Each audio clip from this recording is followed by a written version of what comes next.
There was one thing that I left out of chapter 2, and we're going to talk about chapter 3 here in a minute. And that was where, when Victor says that he leaves the old philosophers behind, that he said he gave up his former occupation of reading them. And he says, set down natural history and all its progeny as a deformed and abortive creation, and entertain the greatest disdain for a would-be science, which could never step within the threshold of real knowledge. So he's saying that those ancient philosophers were a deformed and abortive creation. What does Victor do? Later he goes back to them and he creates a deformed and abortive creation. But on to chapter 3.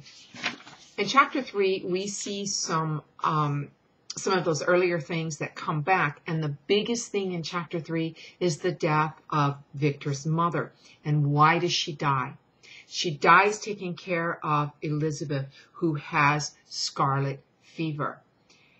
Again, you get this image of the mother dying in real life and in the novel. Elizabeth's mother died giving birth. And now what happens?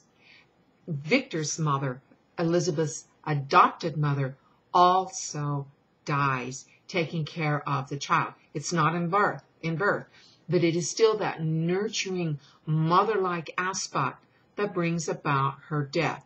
And for both Victor and Mary Shelley, then, that entwining of almost love causing death and nurturing causing death and being a mother, you're going to die.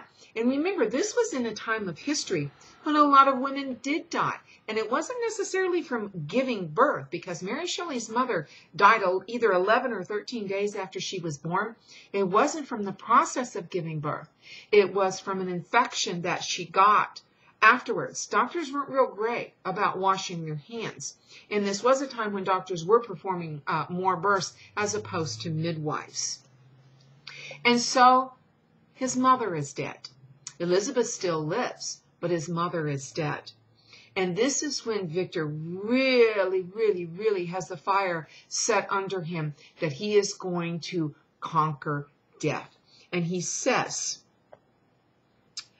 and he's talking about his mother dying and how he, it's hard for him to realize, but he says, but when the lapse of time proves the reality of the evil, then the actual bitterness of grief commences.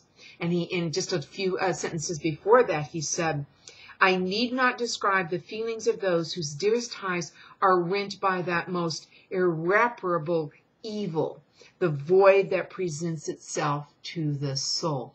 And this is where we really hear about him saying death is evil. And it should be ended. But again, and I know that I am belaboring this point, and sorry, I got to say it again. He wants to eradicate death, but that is upsetting the natural balance of nature, because cliche, in the midst of life we are in death, and when we're born we begin to die. But that's true. That is a truism that bears out. And so now he is going to go away to school. And he's had his best friend Clerval. And Clerval is not going to go to school because his father says he doesn't need to.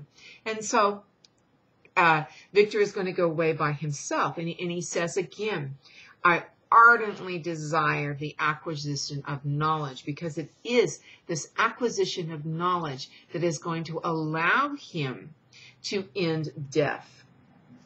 And it is at Ingolstadt that he takes natural science classes, and then he also starts to look into the theories of those old masters such as Galen and Paracelsus again.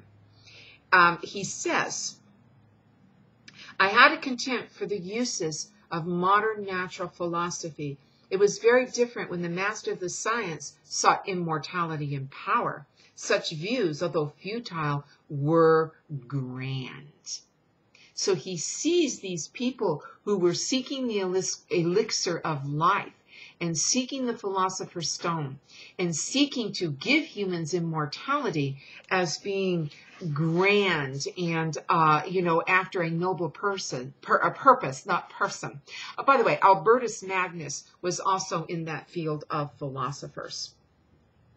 And then he takes, he hears Mansour Waldman speaking about this. And Waldman says, they, the philosophers, penetrate into the hidden recesses of nature and show how she works in her hiding places. They ascend to the heavens. Now, note that nature is a she here. And within the mythic realm, nature is almost always the realm of the female. In Greek mythology, that is Demeter and Gaia and Rhea. And so to unveil the face of nature is to delve into that realm which is specifically feminine and to become, male mother. Now, he wanted to pioneer a new way, explore unknown powers, and unfold to the world the deepest mysteries of creation. He wants to know, how do I create life? I'm going to continue with chapter 3 in a minute.